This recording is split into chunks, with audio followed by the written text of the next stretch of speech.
SP CIA Umar Virk. कहानी start कहाँ से होती है इनकी? ਉਹ ਇਹ ਲੱਗਦਾ ਸੀ ਜਿਵੇਂ ਪੁਲਿਸ ਦਾ ਜੱਗਾ ਆ ਗਿਆ।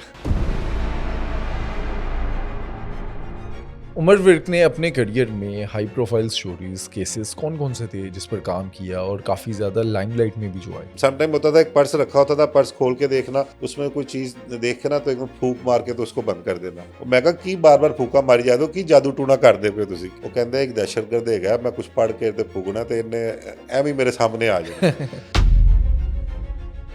उमर विर्क ने अपने करियर में कोई बाअसर शख्सियत, कोई ताकतवर शख्सियत उसको पकड़ा? उन्होंने इनको बताया कि तुम मुझे जानते नहीं हो, थ्रेट किया उनको। तो उसका जी कौन है? उनका जी मैं सदर पाकिस्तान का बेटा हूँ। उनका फिर बेटा मैं उमर विर्क हूँ। अब टीपू ट्रकावाला पर जब 2010 में एयरपोर्ट पर हमला होता है, उसकी इन्वेस्टिगेशन भी उमर विर्क करते हैं। उमर विर्क उस टाइम एसपी सीआईए थे, उन्होंने तो तफ्तीश की थी। कैसे बरी हो गए थे उसमें से तीफी भट्ट? पॉलिटिकली इस्तेमाल हुए। शहबाज शरीफ के ऊपर एक एफआईआर दर्ज हुई थी सब्जाजार थाने लाहौर में, जिसमें 5 लोगों को पुलिस मुकाबले में मारा था। शहबाज शरीफ और उमर विर्क इकट्ठे मुलजम थे। पुलिस वाले से कोई टसल थी, जैसे हम कराची में देखते हैं चौधरी असलम और जिशान कासमी। आबिद बॉक्सर ने टीवी पर बैठ के भी कहा कि जी वो रिकवरी ज्वेलर है, उस वहाँ पर फरोख्त होते हैं। मुश्किलात में कब आते हैं? बड़े बड़े इल्ज़ामात लगाते हैं उमर विर्क पे कि जी करप्शन का बादशाह। हाइलाइट्स आपने देखी। आज के पॉडकास्ट में हम बात करेंगे पंजाब पुलिस के इनकाउंटर स्पेशलिस्ट और सीआई की पहचान उमर विर्क की। उमर विर्क कौन थे? उमर विर्क ने अपने करियर में कौन कौन से हाई प्रोफाइल केसेस को सॉल्व किया? उमर विर्क ने किस किस दहशतगर्द को पकड़ा और उसे एलिमिनेट किया? और उमर विर्क के साथ क्या कुछ हुआ? ये सब कुछ जानिए आज के इस पॉडकास्ट में। इस पॉडकास्ट को अंत तक ज़रूर देखें और चैनल को अभी सब्सक्राइब करें।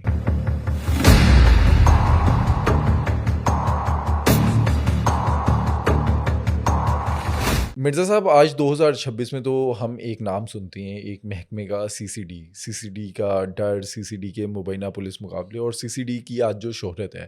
लेकिन अगर माजी की बात करें तो एक नाम होता था सीआईए, और सीआईए में भी एक ऑफिसर थे एसपी सीआईए उमर विर्क। उनकी कहानी क्या है? कैसे वो आए सीआईए में और उनके दौर में सीआईए ने क्या क्या काम किया? बट साहब उमर विर्क के मुतल्लक अगर मैं आपको ये कहूँ ना कि वो महकमा पुलिस में, बल्कि पंजाब पुलिस की बात मैं करूँगा, वो वन मैन शो हुआ करता था। कैसे? ठीक है, वन मैन शो वो ऐसे होता था कि आप सारे शहर की पुलिस की कारकर्दगी एक साइड पे रख दें और सीआईए की कारकर्दगी अगर आप एक साइड पे रख दें ना, तो सीआईए की कारकर्दगी 1000 टाइम बेटर होती थी।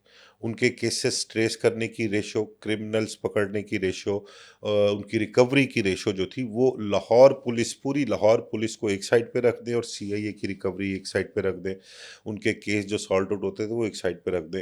तो इस वजह से पुलिस, महकमा पुलिस में हम ये समझते थे कि वो उस दौर में वन मैन शो हुआ करता था।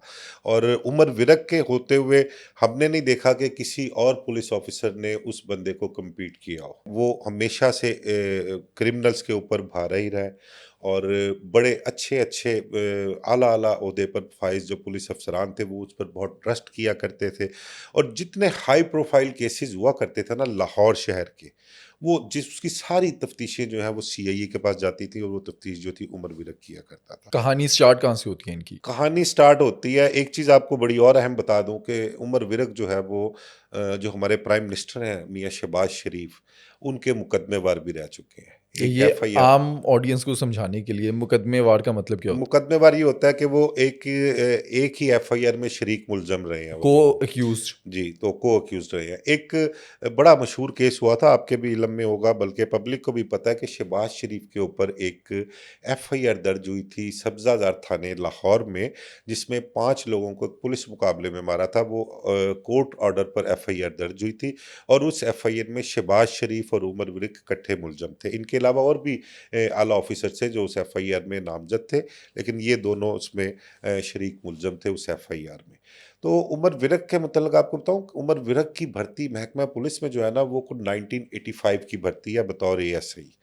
तो नौकरी भी सारी लाहौर में ही रही उनकी, बल्कि सिर्फ 2 मरतबा जो है ना आउट ऑफ सिटी एक एडिशनल एसपी गालिबन डेरा गाजी खान, और दूसरा कोई लइये एसपी इन्वेस्टिगेशन जो है वो तैनात कुछ अरसे के लिए रहे हैं, लेकिन सारी नौकरी लाहौर की रही है या सीटीडी में रही है नौकरी इनकी। अब बतौर एसएचओ 1992 में थाने शुमाली छावनी थाना था लाहौर का, वहाँ पर बतौर एसएचओ उन्होंने वहाँ पर पहली एसएचओशिप जो है वो काटी थी वहाँ पे।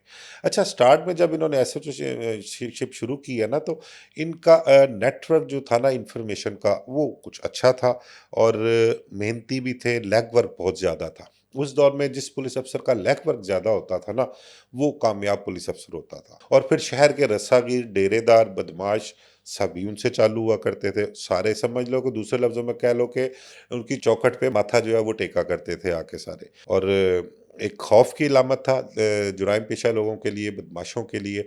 और आप कह लो कि मंशियात के हवाले से जो स्टार्ट था ना इनका, इन्फॉर्मेशन बड़ी पेट इन्फॉर्मेशन होती थी। बहुत बड़ी-बड़ी खेप इन्होंने मंशियात के हवाले से पकड़ी थी।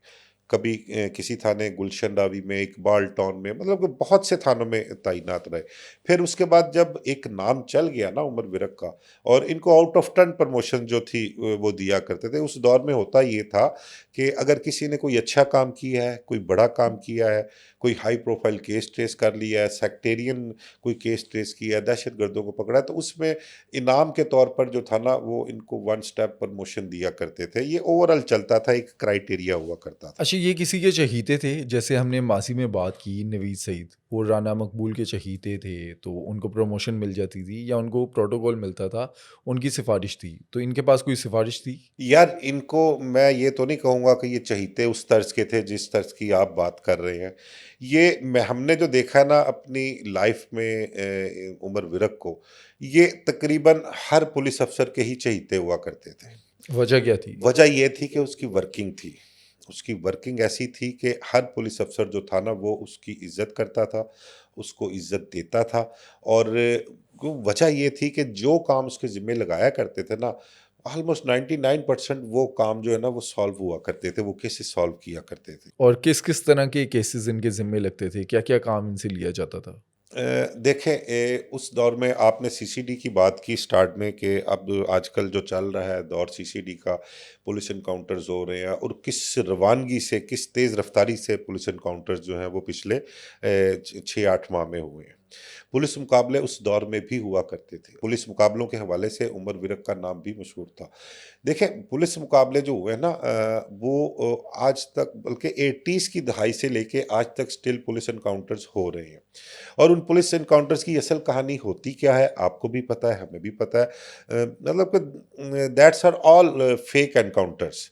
वो 99.9% मैं आपको कहूँगा, या 99% ही आप कर लें कि ये 99.9% जो पुलिस एनकाउंटर्स होते थे, ये ऑलरेडी पुलिस हिरासत में जो थे मुलज़म हुआ करते थे, पुलिस ने उनको गिरफ्तार किया होता था। लेकिन उनके मुतल्लिक डिसाइड कर लिया जाता था कि ये माशरे का नासूर हैं, इन्होंने उजड़त पे कत्ल किया हुआ है, इन्होंने डकैती के दौरान कत्ल किया है, इन्होंने डकैती के दौरान ज़ना किया हुआ है। वो लोग जो थे जिस क्राइटेरिया पर आते थे उनका एनकाउंटर किया करते थे। जस्टिफाइड थे? देखें, हमने तो जस्टिफाइड तो ये नहीं कहा जा सकता कि मावराए अदालत कत्ल जो है वो जस्टिफाइड हो। लेकिन फिर जिस माशरे में अदालतों से इंसाफ ना मिल रहा हो, हमारा कानून जो है वो मुलज़मों के लिए ज़्यादा आसान है, मुद्दइयों के लिए ज़्यादा मुश्किल है यहाँ पर। तो वो फिर अदालतों से बरी हो जाते थे, अदालतों से उनकी ज़मानतें हो जाती थी। जिस वजह से ये एक क्राइटेरिया बनाया गया कि वो मुलज़म, वो जुराइम पेशा लोग जो इस किस्म के जुराइम में मुलव्वस हैं, जो मैंने आपके साथ शेयर किया, वो 2-3 कैटेगरीज़ उन्होंने रखी हुई थी उस दौर में हमारे। लेकिन उसकी तसल्ली किया करते थे कि आया कि ये वाक़ई इन कैटेगरीज़ में फ़ॉल करते हैं या नहीं करते। बहुत कम हुआ करता था कि कोई किसी मफ़ाद या मकसद की खातिर किसी को एनकाउंटर में मारे।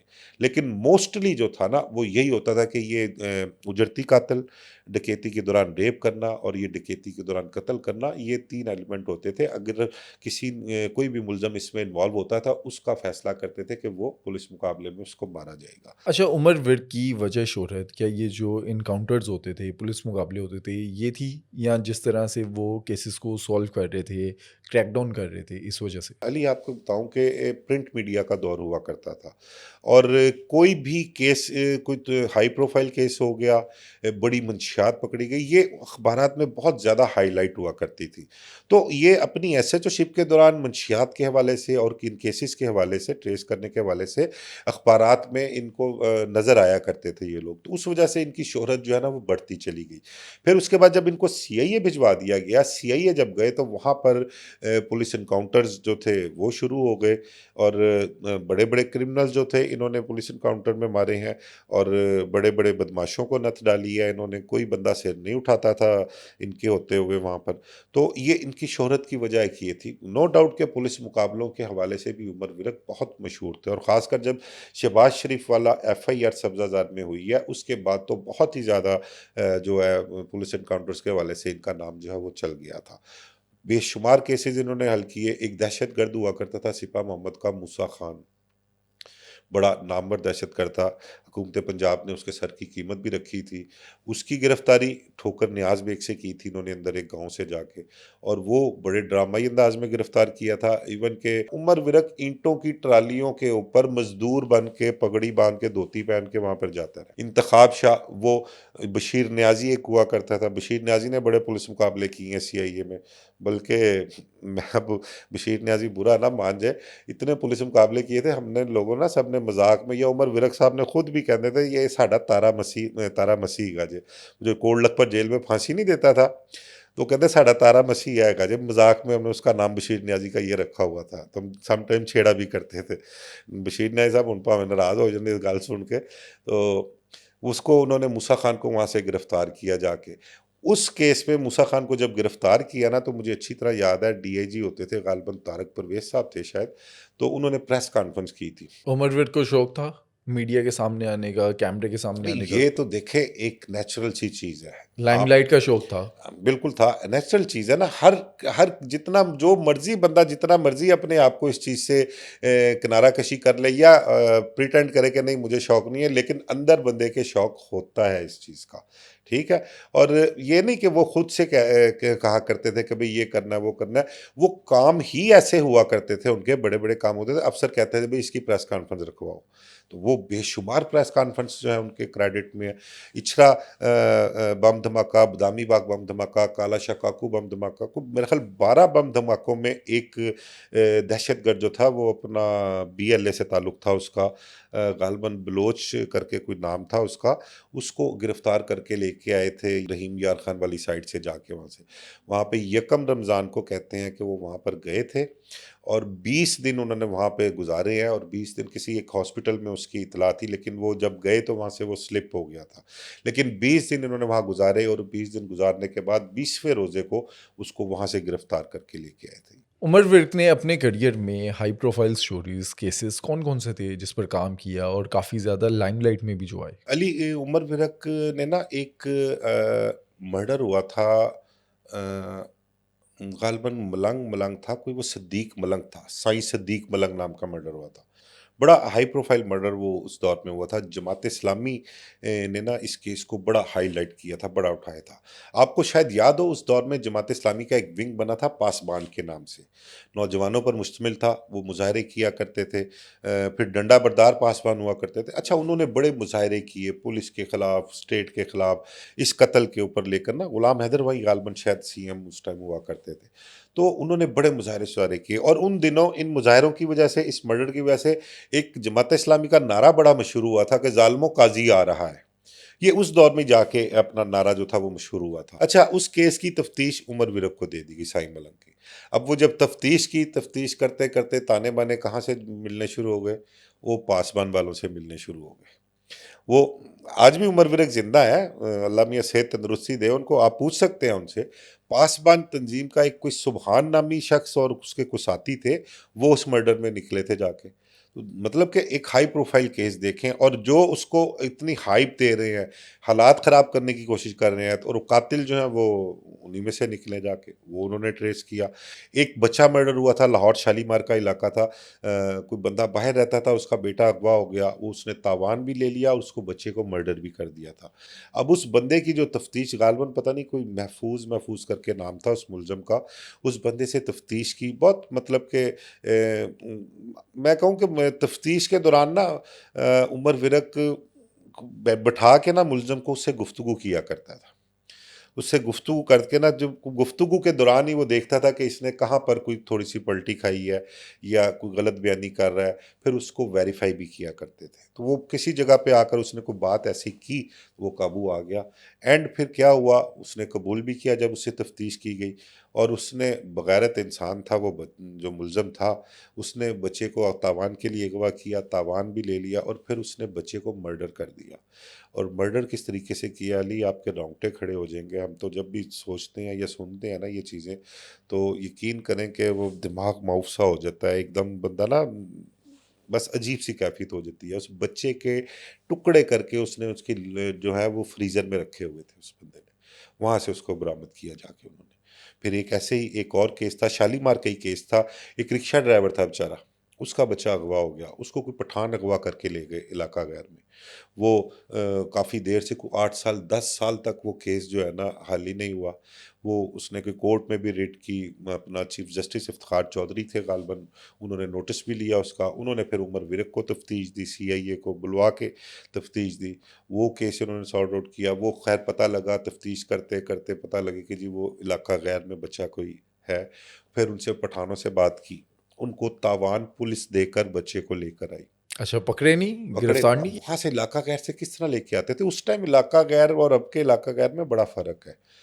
उस टाइम वहां से बंदा लाना, वहां से वहां पर खुद बंदा जाके वापस आ जाता तो बड़ी बात होती थी ये, ठीक है। और वो 7 के 8 लाख रुपया तावान दिया, और वो पुलिस ने इन अपने से पुलिस ली? अफसरान ने अपने पास से अरेंज करके दिया। उमर विरक ने कुछ पैसे अपने अकाउंट से निकाले, कुछ किसी को कह के उन्होंने तावान दे के, और कोर्ट में उस रिक्शा ड्राइवर ने चीफ जस्टिस के सामने कहा जी मैंने पैसे नहीं दिए, मैं तो इतने जोगा ही नहीं हूँ।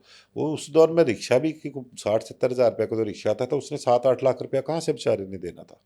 तो इन्होंने, पुलिस अफसरान ने वो पैसे दे के बच्चा लेके आए, और चीफ जस्टिस ने फिर उस केस पर इनको शाबाश भी दी। अपने चैम्बर में बिठा के उमर विरक और उनकी टीम, अमीन भट्टी वगैरह जो थे, उनको बिठा के उन्होंने चाय शाय भी पिलाई, और कोई इनामात का ऐलान शलान भी किया उन्होंने बड़ा। तो बेशुमार केसेस हैं। 4 ट्रक शादरे से बारूद के भरे हुए पकड़े इन्होंने। तालिबान का ट्रक थे वो, अपना जितना भी धमाका खेज मवाद था, वो 4 ट्रक उन्होंने पकड़े। वो लेके फिर बंद रोड पे कोई हाजी अहमद अली, एक बड़ा मशहूर किरदार है, वहाँ पर उन्होंने खड़े किए रखे, वहाँ पर इंटरोगेट करते रहे, और लोगों को पकड़ा। मतलब कि केसेस की तो बेशुमार तादाद है। अब देखें ना, कंट्रोवर्सी कहाँ पर आती है। एक बंदा अकेला जो है वो तमाम तर हाई प्रोफाइल केसेस जो है वो हल कर रहा है। अब बाकी जो अफसरान पुलिस के, अब उमर विरक की और सीएसपी क्लास की जो थी ना आपस में टसल थी। टसल क्या थी कि अब एक मीटिंग हो रही है, आईजी ने किसी केस के हवाले से मीटिंग रख ली है। अब वो आईजी साहब भी वहाँ पे हैं, एडिशनल आईजी साहब भी हैं, कोई 2 डीआईजी हैं, 2 एसएसपी हैं, कुछ 4-6 एसपी बैठे हुए हैं वहाँ पर, और सब बावर्दी आके वहाँ पर बैठे हुए हैं, मीटिंग के लिए आकर वहाँ बैठे हैं कि मीटिंग होनी है और फलां केस डिस्कस होना है। अब वो सब इंतज़ार कर रहे हैं कि उमर विरक आएगा तो मीटिंग शुरू होगी। अब उमर विरक जब तशरीफ़ लेकर आते हैं वहाँ पर मीटिंग में, तो कॉटन वाला सूट पहना हुआ है, और आके आईजी के साथ कुर्सी लगी हुई है, उस पर बैठ जाना उन्होंने। जी शुरू करें, जी मीटिंग शुरू करें, विरक साहब आ गए हैं। अब क्योंकि वो काम करने वाला अफसर था ना, ट्रैक ट्रैक रिकॉर्ड अच्छा था उसका, तो वो केसेस सॉल्व भी किए थे, मुलजमान को भी गिरफ्तार किया करते थे, रिकवरियां भी किया करते थे। अब उस हवाले से फिर वो जो सीएसपी क्लास थी ना, वो इस चीज़ में कह लें कि जेलस फील करना या नफरत करना इस वाले से, कि वो उनके अंदर जो पनप रही थी ना चीज़ें, आहिस्ता आहिस्ता वो पनपती रही, पनपती रही। उमर विर्क ने अपने करियर में कोई बाअसर शख्सियत, कोई ताकतवर शख्सियत उसको पकड़ा, उस पर क्रैकडाउन किया, रेड किया? सदर पाकिस्तान थे, रफ़ीक तारड़ थे गालबन, उनके बेटे को गिरफ्तार किया उन्होंने। किस केस में? वो कोई कहते हैं कि रात को गिरफ्तार किया तो वो साहब कुछ अपने होश में नहीं थे, तो उन्होंने इनको बताया कि तुम मुझे जानते नहीं हो, थ्रेट किया उनको। तो उसने कहा जी कौन है? उनका जी मैं सदर पाकिस्तान का बेटा हूँ। उनका फिर बेटा मैं उमर विरक हूँ। उसको ले जाके उन्होंने उस पर एफआईआर भी मुलाजा करवाया, मुलाजा करवा के एफआईआर दे दी। उसके बाद फिर उमर विरक को क्लोज कर दिया गया था उस वाक़ये के बाद। फिर एक गालिबन कैंट में एक कोई एफआईआर थी, कोई हसास इदारों के अफसर थे, उनके खिलाफ कोई एफआईआर्स की दी थी उन्होंने। फिर उनका कोई 5 अफसर थे वो हसास इदारे के, उनका कोर्ट मार्शल भी हुआ था। तो बहुत सारे केसेज़ हैं अली, इसमें अगर हम कुरेदेंगे ना तो बेशुमार केसेज़ हैं, जो अनगिनत है मामलात। जिस तरह से हम सुनते हैं प्राइवेट जेल या टॉर्चर सेल लाहौर के अंदर, उमर विर्क के दौर में सीआईए के टॉर्चर सेल थे जो उमर विर्क चलाते थे। पहले रसाई हुआ करती थी, आम पब्लिक की भी रसाई होती थी, फिर को बैलफ जाना है उनकी भी इजीली रसाई होती थी, मीडिया की इजीली रसाई हुआ करती थी, सीआईए सेंटर्स में, थानों में इजीली, मतलब कि कोई रोक टोक नहीं होती थी। उस वजह से जो जुराइम पेशा लोग थे उनसे तफ्तीश के लिए जितने भी मतलब के वर्किंग पुलिस अफसर थे ना, जो ये इस हवाले से क्रिमिनल्स के हवाले से तफ्तीश किया करते थे या जो पकड़ते थे, उन्होंने अपने अपने इलाकों में या अपने किसी जानने वाले की किसी जगह पर ले रखी होती थी, वहाँ पर इनसे इंटेरोगेट किया करते थे, उनसे तफ्तीश होती थी। वो हमारी नज़र में वो टॉर्चर सेल ही हुआ करते थे, हम बल्कि उनको टॉर्चर सेल के हवाले से ही मशहूर होते थे, अखबारात में हम कोट किया करते थे, बल्कि कई टॉर्चर सेल्स पर हमने रेड भी किया, पकड़े भी, वहाँ से मुलजिम भी बरामद हुए। तो ये टॉर्चर सेल रखा करते थे, हुआ करते थे उस दौर में प्राइवेटली, जहाँ पर इन मुलजमान से तफ्तीश की जाती थी। असल में वजह ये होती थी कि जो मुलजमान पकड़े जाते थे ना, खासकर चोर, डकैत और ख़तरनाक मुलजम, उनसे असल मसला होता था प्रॉब्लम रिकवरी का, कि वो रिकवरी, अब रिकवरी आज किसी को पकड़ा, उसको सुबह कोर्ट में पेश कर दें, 2 दिन का रिमांड, 4 दिन का, 6 दिन का। अब जब उसको कोर्ट में प्रोड्यूस कर दिया तो दूसरी तरफ से भी वकील तो आना है ना, वो उसकी कोशिश होगी इस कम से कम रिमांड काटे और जेल भिजवा दे। अब 2-4 दिन में, 5 दिन में कोई करोड़ों की रिकवरियां तो नहीं होती ना, उसके लिए 2-2 महीने, 4-4 महीने, 6-6 महीने मुलजम को कहीं ना कहीं छुपा के रखते थे प्राइवेट जगह पर, उनसे रिकवरियां किया करते थे। अच्छा, एक और चीज रिकवरी से आपको बताऊं मैं, उमर विरक बतौर एसपी सीआईए मैंने देखा है आईजी बलूचिस्तान का फ़ोन, आईजी केपीके से फ़ोन, सिंध से फ़ोन, मतलब कि वो पुलिस अफसरान जो लाहौर में तैनात रह के गए हुए हैं, वो किसी दूसरे सूबे में चले गए हैं, वहाँ से अगर उन्होंने किसी को कोई काम कहना ना, तो उन्होंने डायरेक्ट कॉल उमर विरक को करनी है। मेरे दोस्त हैं ये, इनके साथ कोई वारदात हो गई है, इनका ये मसला है, इनका ये मसला हल कर दें। अच्छा, वारदातें ये नहीं कि हर वारदात ही ट्रेस हुआ करती थी।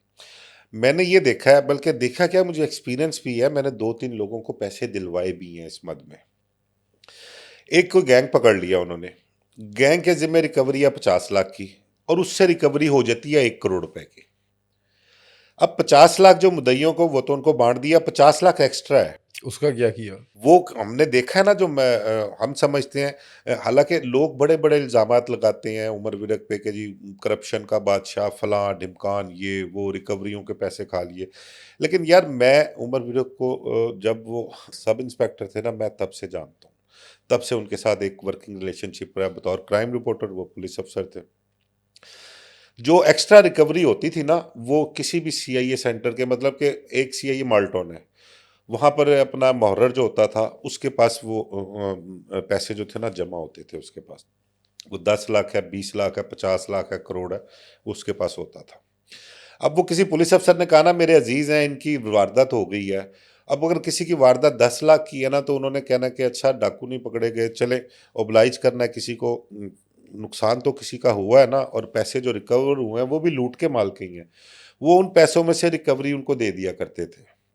2-3 दफ़ा मैंने कई दोस्तों को रिकवरी दिलवाई है कि एक वारदात हुई है, बल्कि एक हमारे जर्नलिस्ट दोस्त ही हैं, उनके साथ वारदात हुई, उनकी हमशीरा के साथ वारदात हुई थी, वो डाकू नहीं पकड़े जा रहे थे। मैंने विरक साहब को कहा, मैं कहा जी ये वारदात है तो इसके बंदे पकड़वा दें, कुछ सीआईए को तफ्तीश दे दें। उन्होंने कहा एफआईआर की कॉपी भेजना, उन्होंने मुतलका जो सीआईए थी उनको एफआईआर की कॉपी भिजवाई, वहाँ से उनको दोस्त को कॉल आई, वो गए, जाके उन्होंने रिकवरी लेके आ गए। पूरी की पूरी? वो थोड़ी थी, कुछ ज़्यादा नहीं थी, कोई 1.5-2 लाख की मेरे ख्याल रिकवरी थी, वो उन्होंने रिकवरी दे दी। वो इस तरह से जो पैसे एक्स्ट्रा आते थे ना, वो इस तरह से लोगों में रिकवरी जो थी लोगों की दे दिया करते थे, ओबलाइज भी किया करते थे लोगों को। उमर विरक के साथ आप यकीन करें, मैंने उसको देखा है, उस अफसर को, वो सारी रात सड़कों पर फिरा करता था। हम बल्कि मेरा एक दोस्त है बाहर चला गया इधर न्यू मजंग लाहौर में उसकी रिहाइश होती थी। हम रात को 3-3 4-4 बजे तक सुबह बाहर फुटपाथ पे या थड़े पे हमने बैठे होना और उमर विरक ने हमारे साथ बैठे होना वहाँ पर। अब क्या कि वो कि जी किसी इन्फॉर्मेशन पे निकले हुए हैं और वो कॉल आनी है तो उन्होंने वहाँ से रेड करना है। मतलब शहर की सड़कों में रात को ना उस बंदे ने गश्त करते रहना, फिरते रहना उसने। बल्कि बल्कि समटाइम होता था एक पर्स रखा होता था, पर्स खोल के देखना, उसमें कोई चीज़ देखे ना तो एकदम फूक मार के तो उसको बंद कर देना। और मैं कहा की बार-बार फूका मारी जा दो, की जादू टूना करदे पे हो तुसीं? कहंदे कुछ नहीं। मैं कहा की करदे क्यों? बार-बार खोलदे हो, ਉਹਨੂੰ फूक मारदे हो, ਕੀ ਮਸਲਾ ਕੀ ਹੈ? ਉਹ ਕਹਿੰਦੇ ਇੱਕ ਦਹਿਸ਼ਤਗਰਦ ਹੈਗਾ, ਮੈਂ ਕੁਛ ਪੜ੍ਹ ਕੇ ਤੇ ਫੂਕਣਾ ਤੇ ਇਹਨੇ ਐਵੇਂ ਹੀ ਮੇਰੇ ਸਾਹਮਣੇ आ जाना। तो वो कई उन्होंने कोड बाद में बताया भी उनको, फाड़ लिया बंदा, वो आ गया बंदा काबू, अपने इन्फॉर्मेशन आ गई अच्छा, और फाड़ वजीफा लिया करने से। वजीफा करने से। वो मतलब कि अल्लाह लोग भी बंदा था, वजीफा भी किया करता था वो। इस तरह के बेशुमार वाकयात हमारे साथ उन्होंने शेयर किए हैं। अच्छा, किसी पुलिस वाले से कोई टसल थी? जैसे हम कराची में देखते हैं चौधरी असलम और ज़ीशान काज़मी आपस में टसल होती थी, पंजाब में भी हमने देखा है माज़ी में। तो इनकी टसल थी किसी से, कोई कॉम्पिटिशन या मुकाबलेबाज़ी? यार मुकाबलेबाजी तो होती है, हर जगह पे होती है, ना होने वाली तो बात नहीं है इसमें। और बेशुमार जो शफ़क़ात थे अपना एसएसपी, उनके साथ भी इनकी रहती थी। ताल्लुक़ भी बड़ा अच्छा था, दोस्ताना भी था, लेकिन टसलबाजी भी बहुत रहती थी।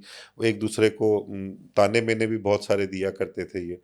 फिर एक आप जिस तरफ इशारा करना चाह रहे हैं, आबिद बॉक्सर के हवाले से आपसे बताऊं, वो भी एक रहा इशू काफ़ी देर। आबिद बॉक्सर ने टीवी पर बैठ के भी कहा कि जी वो रिकवरी के पैसे जो है वो एक ज्वेलर है उस वहाँ पर फ़रोख्त होते हैं। लेकिन यार हमने नहीं ऐसी कोई बात देखी। मैं आपको बताऊं, मैं अपने साथ वाक़या बताता हूँ आपका। मेरी सिस्टर की शादी थी, ठीक है? मेरी सिस्टर की शादी पे उमर विरक आते हैं, तो इनवाइट किया हुआ था।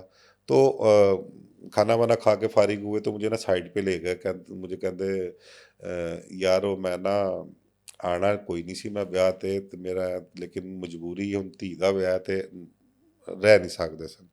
ते जेह्ड़ी है ना सलामी ਉਹ ਤੇਰੀ ਮੇਰੀ ਉਧਾਰ ਰਹੀ, ਮੇਰੇ ਕੋਲ ਪੈਸੇ ਨਹੀਂ ਹੈਗੇ। ਉਹ ਮੈਂ ਕਿਹਾ ਖੁਦਾ ਦਾ ਨਾਂ ਲਵੋ ਵਿਰਕ ਸਾਹਿਬ, ਕੀ ਕਹਿੰਦੇ ਪਏ ਹੋ? ਕੋਈ ਗੱਲ ਹੈ ਕਰਨ ਵਾਲੀ? ਕਹਿੰਦੇ नहीं नहीं ਧੀਆਂ ਦਾ ਕੰਮ ਹੁੰਦਾ ਤੇ ਇੱਕ सलामी ਜਿਹੜੀ ਉਧਾਰ ਰਹੀ। अच्छा, वो मेरे से बात कर रहे तो एकदम ना सामने से एक डीएसपी आया, मलक दाऊद डीएसपी का नाम। मैं आपके साथ, वो मेरा भी बड़ा अच्छा दोस्त विरक साहब की टीम का था। तो कहते ठहर जा एक दिन। और मलक साहब उरा आओ हाँ जरा, पैसे कढ़ो किन्ने ने जेब चो। वो पैसे निकाल के दिए। उनका तेरे नाल कोई नहीं, मेरा उधारेगा, मेरा उधार ना लेगा। वो मलक दाऊद से पैसे लेके उन्होंने सलामी मुझे दी। मैंने बड़ा मना कि मैं कहा की करदे पे हो, तुसीं घर दे बंदे हो, कोई ऐसी गल नहीं। लेकिन वो उसने मलक दाऊद से पैसे लेके, हमने मतलब कि बड़ा वो वक्त देखा हुआ है कि विरक साहब का हमने पर्स खोल के देखा ना, उसमें देखा तो 500-700 रुपये पर्स में पड़े। मैं तो 200 निकाल के अपनी जेब में डाल दिए। समटाइम ऐसा भी हुआ, देखा पर्स में कुछ नहीं नजर आ रहा, 200-400 रुपया अपने पास से उसमें पर्स में डाल दिया। हमने वो दौर देखा हुआ उस बंदे का। तो यार जो सारी चीजें सामने हो, जो बंदा रिश्वत लेता हो ना, तो वो चीजें सामने आ जाती हैं, नजर पॉलिटिकली आती हैं। इस्तेमाल हुए? पॉलिटिकली इस्तेमाल किस तरह से आप कह सकते हैं कि उनके काम शाम जो थे वो प्राइवेट काम, ज़ाती काम जो थे वो कर दिया करते थे। बल्कि एक दफ़ा शहबाज शरीफ वज़ीर आला पंजाब थे, तो उनके शहबाज शरीफ के साहबजादे का कोई मैटर था या उनके किसी भतीजे का मैटर था, कारोबारी मैटर था। फैसलाबाद में किसी पार्टी से 50 लाख या 70 लाख रुपया उन्होंने लेने, तो वो पार्टी पैसे नहीं दे रही थी उनको। तो 2-3 दफ़ा उमर विरक को बुलाया उन्होंने। एक दफ़ा तो बल्कि किसी जो उमर विरक को किसी काम और के लिए बुलवाया, और वहाँ पर जब शहबाज शरीफ भी मौजूद थे, शहबाज शरीफ ने गाड़ी में बिठा लिया अपनी साथ उनको। उनको कहा यार वो फैसलाबाद वाला काम क्यों नहीं करके देते आप?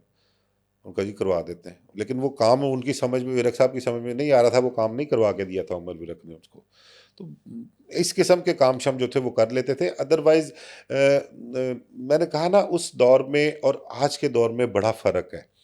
उस दौर में ये लाहौर शहर में कह लें कि उमर विरक की एक अच्छी से थी।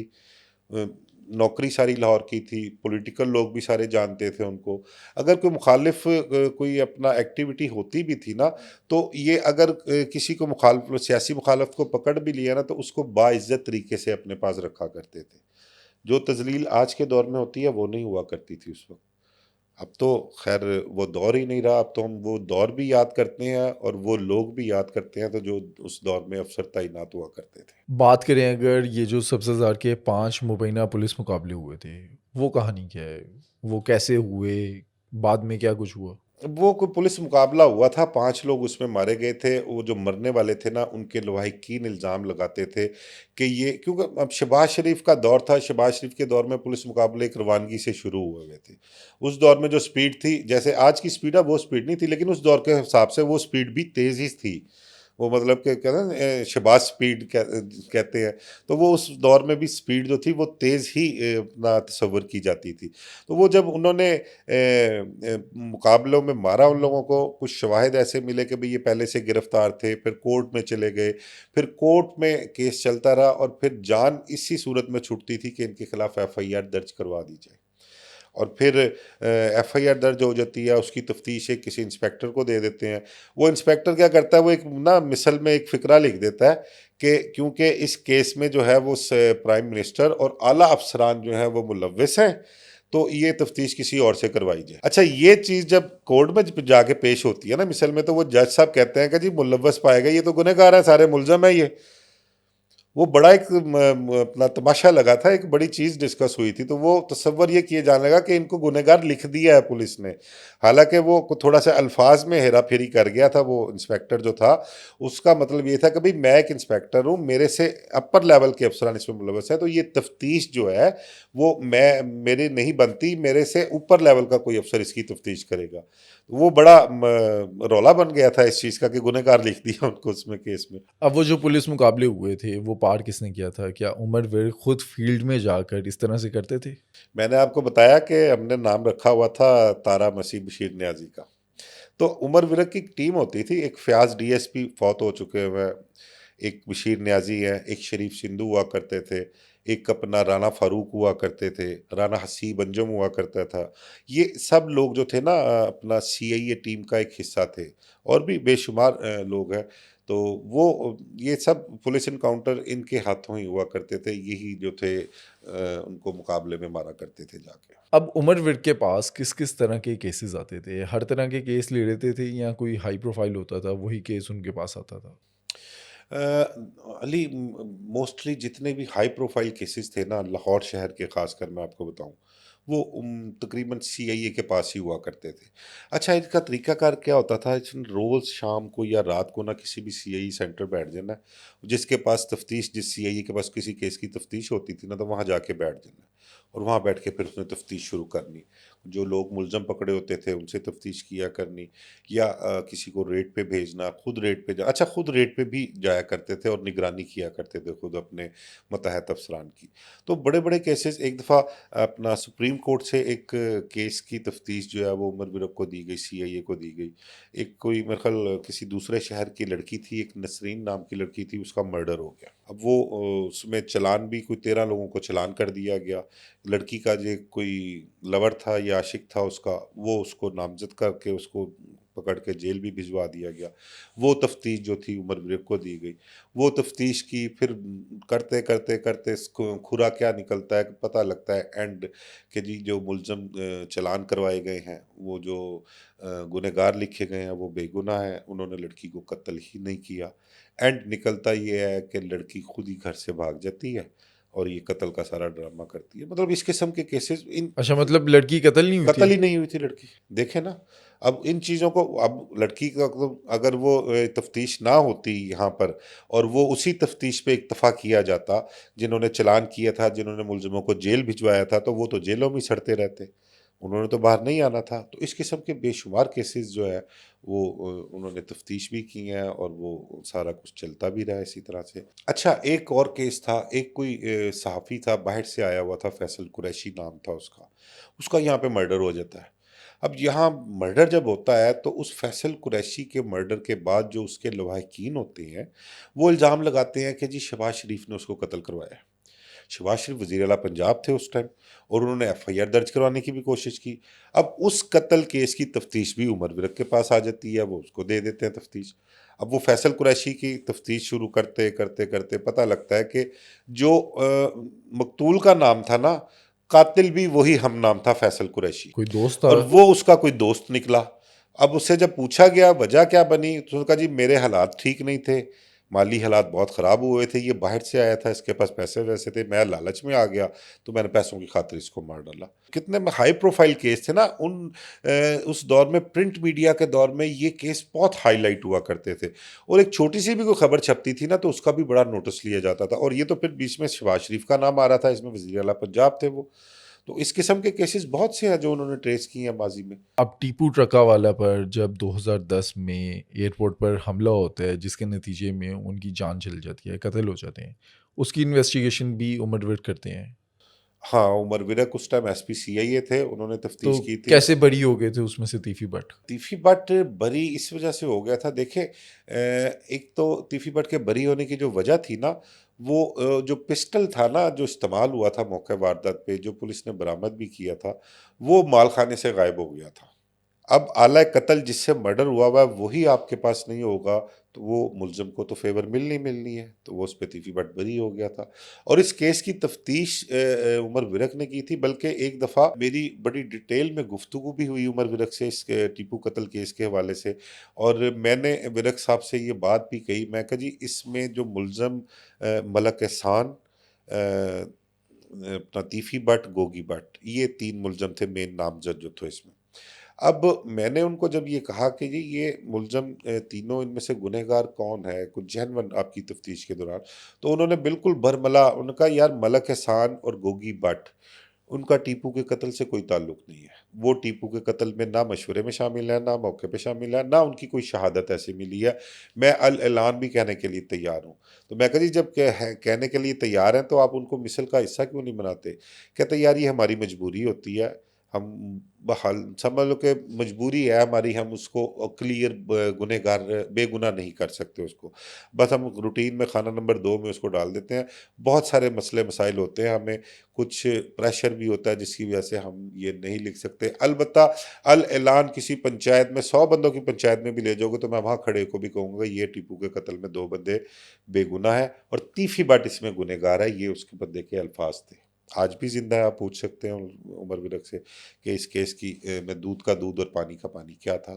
अच्छा, अब इस केस के अंदर जो नामज़द मुलज़िम थे, जो बाद में जेल में भी गए, सज़ाएँ उनको हो गई, वो भी कहते हैं बरी हो चुके हैं, अब छूट चुके हैं। बरी हो गए और बल्कि कल सज़ाएँ ही काट चुके हैं। सजाएं काट ली हैं, बल्कि कल ही मुझे कोई दोस्त एक बता रहा था कि वो शायद जमानतें भी उनकी हो गई हैं और वो जेलों से बाहर भी आ गए हुए हैं उसमें।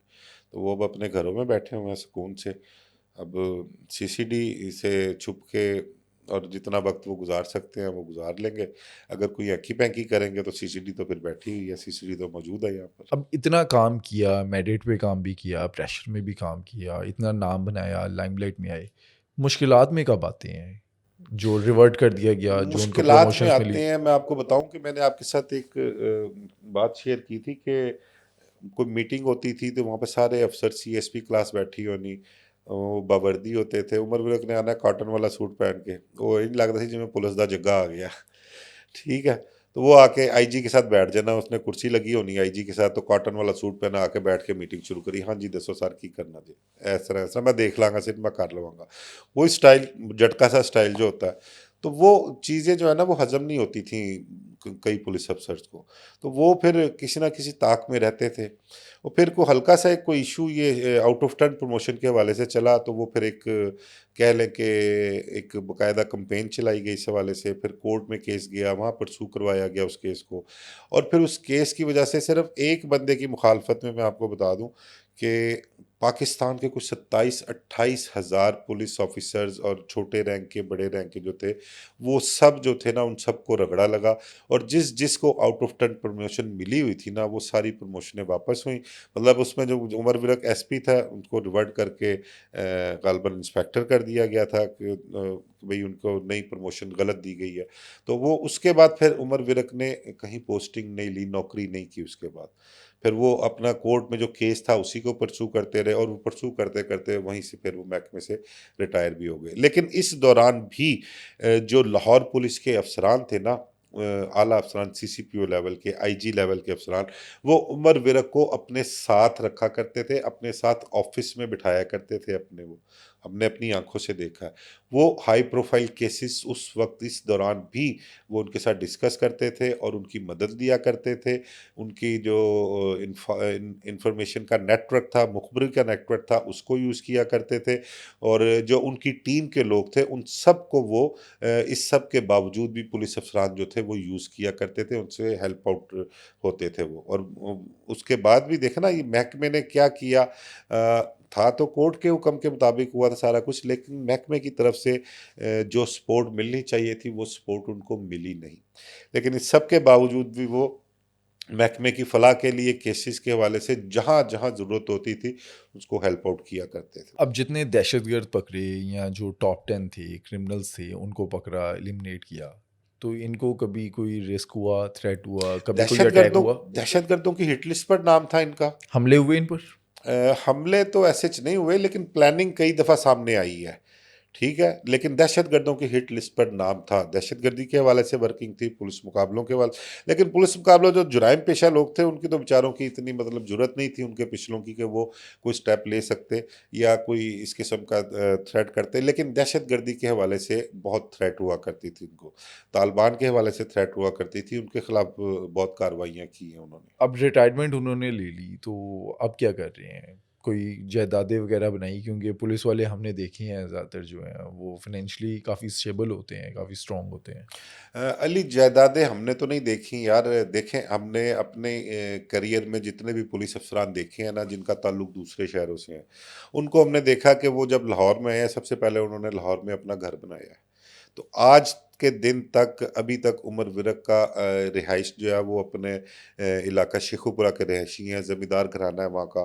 बेटा उनका एक एमपीए भी है, अपना ग़ालिबन तहरीक इंसाफ से एमपी है। उनका एक कज़न चौधरी सईद विरक हुआ करता था, वो भी वहाँ पे एमएनए ग़ालिबन रहा है शेखुपुरे से। तो ज़मींदार घराने से ताल्लुक़ है, तो वहाँ पर वो रिटायरमेंट के बाद अपनी ज़िंदगी गुज़ार रहे हैं। लेकिन आज कल में ही मुझे पता लगा कि उन्होंने लाहौर में अपना एक घर बनवाना शुरू किया हुआ है। लाहौर वो शिफ्ट होना चाह रहे हैं वहाँ से, क्योंकि ताल्लुक नौकरी सारी लाहौर शहर में रही है। अब वहाँ से तकरीबन डेली या हफ्ते में 2-3 दफ़ा लाहौर आना-जाना पड़ता है उनको। तो उसके लिए वो पता लगा है कि लाहौर में कोई रिहाइश अपनी जो है ना वो बनवा रहे हैं या वो तैयार हो गई है, तो उन्होंने लाहौर शिफ्ट होना है।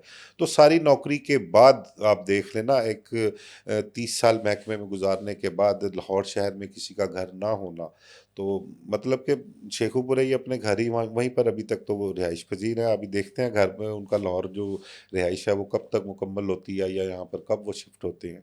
लेकिन हमने नहीं देखा यार जायदादें बना ली, फलां बना लिया, ये कर लिया। अगर कोई चीज़ें होती ना इस तरह की तो सामने ज़रूर आती, आपका रहन-सहन जो है वो ज़रूर पता लगता आपको।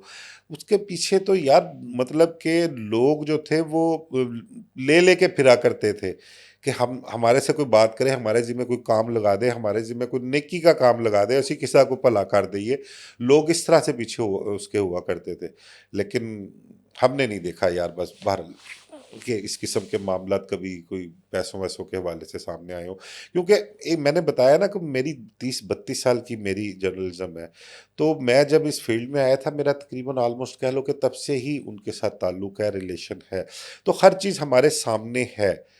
मेरा ये नहीं कि मेरा ताल्लुक है तो मैं उमर विरक के मुतल्लिक ये बात कर रहा हूँ। अगर उमर विरक के मुतल्लिक मैंने वो देखा होता ना या मेरे इल्म में होता उमर विरक ने फलाँ केस में पैसे लिए हैं, फलाँ पैसे लेके फलाँ बंदे को मार दिया, तो मैं अल ऐलान टीवी पे बैठ के मैं बल्कि उमर विरक के मुँह पर बैठ के भी ये बात करने को तैयार होता कि ये काम उमर विरक ने किया है। लेकिन एक चीज़ हमारे इल्म में नहीं है, हमने देखी ही नहीं है ऐसी कि सारी सर्विस हमारे सामने है। मुखालफतें बेशुमार देखी हैं हमने, वो जेलसपन कह लें, नफ़रत कह लें या महकमाना तौर पर एक वर्किंग के तौर पे कह लें कि बेहतर वर्क करना और दूसरों को उसकी वजह से किसी की डांट डपट होनी, तो उस हवाले से बेशुमार मुखालफतें हैं सामने। अब उमर विर्क की सीआईए और आज की सीसीडी, ज़्यादा ताकतवर कौन है? भाई ताकतवर के हवाले से तो मैं आपको बताऊं कि आज की सीसीडी ही है। जो अब मौजूदा हालात है ना वो ताकतवर तो सीसीडी ही है। लेकिन मैं फिर आपको दोबारा मैं फिक्रा दोहराऊंगा कि उस वक्त के जो दौर था उस वक्त पंजाब पुलिस का one man show Umar Virk ही था। जिसने हम कहते हैं ना कि कहने सारी पंजाब पुलिस एक कल्ले अफसर दे मोढियां दे चुकी फिरी है ना, वो हालात बिल्कुल वैसे ही थे, क्योंकि हम देखते थे यार हर अफसर हर केस जो वो सीआईए को देना, हर हाई प्रोफाइल केस जो है वो उधर देना, बाहर से किसी एक आधे अफसर को साथ जोड़ देना उन्होंने, लेकिन केस की तफ्तीश उमर विरक ने करनी थी, और उसकी तफ्तीश में कोई दूसरा बोलता भी नहीं था, मुदाखलत भी नहीं करता था। अब जैसे पुलिस वालों के बारे में कहा जाता है कि जुल्म कर देते हैं, ज़ालिम होते हैं, तो उमर विर्क के बारे में कोई ऐसी बातें मशहूर थी कि ज़ालिम था या जुल्म करता था लोगों पर? यार जालिम या जुल्म की बात मैं आपसे क्या करूं, देखें जिसका बंदे का कोई बंदा फैमिली मेंबर पुलिस मुकाबले में मारा जाएगा, उसके लिए वो अफसर जालिम ही होगा। उन्होंने उसके खिलाफ प्रोपागेंडा भी करना है, उसके खिलाफ बात भी करना है। अब सीसीडी के खिलाफ सारी पब्लिक फेवर में है, कितना सोशल मीडिया पर उनको पजीराई मिली, मरियम नवाज को कितनी पजीराई मिली है कि जी सीसीडी महकमा well done well done well done. आप जितने प्रोग्राम देख लें नीचे सीसीडी जिंदाबाद, सीसीडी वेलकम, सीसीडी ने बड़ा अच्छा काम किया, सीसीडी जो है वो गंद ख़त्म कर रही है। नो डाउट, मैं आपको फिर एक दफ़ा कहूँ कि सीसीडी ने जो मंशियात फरोशों के खिलाफ काम किया ना, अगर तो उन्होंने वाकई जेनवन मंशियात फरोश जो डीलर्स थे, जो मेकर्स थे, अगर वही मारे हैं ना, तो ये इनका पाकिस्तान की हिस्ट्री में एक बेहतरीन काम है, मैं आपको बताऊं। अब तो ये सीसीडी पे इल्ज़ामात लगाए जाते हैं ना, कितने ही कंट्रोवर्सीज आ चुकी हैं इसमें। देखें वो भावलपुर वाला इशू हो गया, 3 भाई और उनके जो 2 बहनोई मारे हैं। फैज़ान बॉक्सर वाला आ गया, वो भी कंट्रोवर्सी है कि एक सिंगल एफआईआर 302 की फैज़ान बॉक्सर पे थी, और वो उस 302 में भी 109 का 109 का मुलज़म था मुल्ज़िम वो, था। ठीक है? उसके अलावा 4 एफआईआर उस पे और थी, उनमें वो बरी हो चुका हुआ था। अच्छा, लेकिन ऑफ द रिकॉर्ड कह रहे हैं ना, आपने भी पहले बात की है कि कुछ ब्लाइंड मर्डर्स थे और अंडरवर्ल्ड के साथ उसके लिंक्स सामने यार आ रहे थे। मैं आपको बताऊं कि मुझे किसी ने कोई इतला दी थी, किसी ने मुझे कहा था कि जी सीसीडी की जानिब से जो कोई मौक़िफ़ आया है ना, या किसी अफसर ने बताया है, उनका कहना ये है कि इसने कोई 4-5 ब्लाइंड मर्डर्स इस मफरूरी के दौरान जो है वो सामने आए थे। कुछ तो होगा ना, अब देखें शौक थोड़ी है सीसीडी को कि बंदे मार देने यार हैं। शौक की बात नहीं है, देखें अब ये जो 3 भाई और 2 बहनोई मारे हैं, ये क्या शौक से मारे हैं? कोई ना इसके कोई बात पीछे तो कोई ना होगी, कोई वजह है। ऑब्वियसली होगी। अब वो सीसीडी की तरफ से कहा गया कि ये अपना हैकर्स थे ये। तो यार हैकर्स थे तो वो उनका क्या जुर्म ये था कि पूरा खानदान खत्म कर दिया जाए, लोगों को 22 बच्चे लूटते थे, यतीम कर दिए किसी के जाए। अकाउंट में अगर 2 लाख है, 3 लाख है, पूरा का पूरा अकाउंट खाली कर लेते थे, हनी ट्रैप करते थे, कॉल करते थे कि आपको ओटीपी आ रहा है, ये शेयर कर दें। अब कोई गरीब बंदा, उसकी बेटी के जहेज़ के पैसे, उसके बच्चे की स्कूल की फ़ीस उस अकाउंट में है, उसको लूट देखें लेते थे। व्हाट्सएप मेरी बात सुने, देखें आपकी बात बिल्कुल ठीक है।